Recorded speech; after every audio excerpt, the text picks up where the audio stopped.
Welcome back to our live coverage of the UN Climate Talks here in Cancun. This is supposedly the final day, although I think Phil might be telling us that it's going to go on into tomorrow. That's certainly what we've heard so far. Phil, what's your impression of how these talks are going? Well, delay is the word of the day for today. The first meeting, the first plenary, was scheduled to be held at 8:30, and as far as at last word, that's been postponed indefinitely. So all plenaries this morning have actually been postponed, and they keep being put back. These are the plenaries around the Kyoto Protocol and the new agreement to include the USA as well, called LCA, Long-Term Cooperative Action. There are new texts being generated which have only just been released to countries so they can have a look at them, and in a few hours there'll be a stock-taking plenary, hopefully, where parties will discuss that. And then I understand that the final meeting isn't actually scheduled to begin until midnight. So what have the negotiators been doing for the last kind of 2 weeks? Then they've been in the pool, chilling out in the gardens?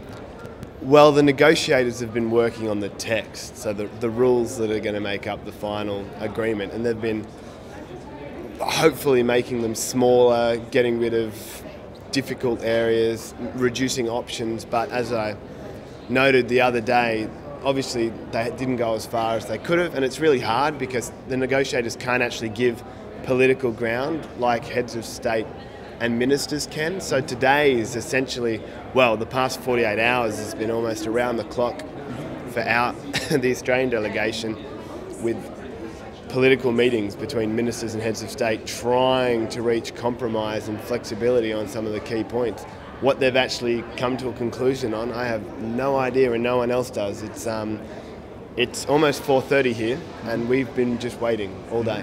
And I read the blog of your colleague Alex Stark on Adopt a Negotiator, and she was saying that these talks become less and less transparent the closer you get to the ending, because as the ministers arrive, they go into the kind of behind the scenes discussions, and you just don't have an idea what's going on. Is that the feeling you've got? Yeah, absolutely. And their argument would be, well, it needs to be less transparent because they can only have those real conversations about the points now. And I actually just had the opportunity to meet with Australia's Climate Change Minister, Greg Combet, this morning, and I got indications that now it has essentially got down to the politics of it, where countries are going to give ground on financing and mitigation, and some of the red lines, because no country's red lines actually all meet up. So people are going to have to move if we're going to get somewhere in the hours of tonight. I actually have it on good authority that a couple of NGOs are betting around what time this is going to end, and most bets are between 5 and 8 a.m. tomorrow morning. Could be in for a late night then.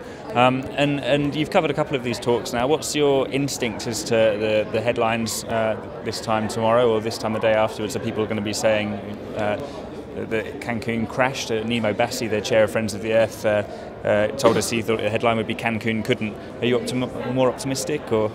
Yeah, I take a slightly different perspective. I mean, I think a lot of the tabloids and journalists that don't really understand the process will play the Cancun failure line, will draw connections back to Copenhagen, and that sells a good story. But I don't actually think it reflects the reality of what went on here. I think people sometimes forget that these talks are about so much more than just getting an agreement.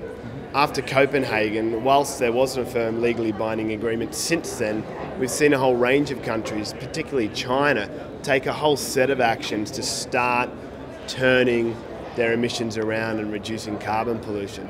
It puts the issue onto the stage. All countries are engaged, and there are things that happen outside this process as a result of it. So yeah, we're certainly not going to get the outcome I wanted, but it's continually stepping forward, and we're certainly not going backwards. So yeah, I wouldn't put this as a failure just yet. Room for optimism. Okay, Phil, thanks very much for joining us. We're going to take you back to the plenary, and we'll be here with you again with some more interviews shortly.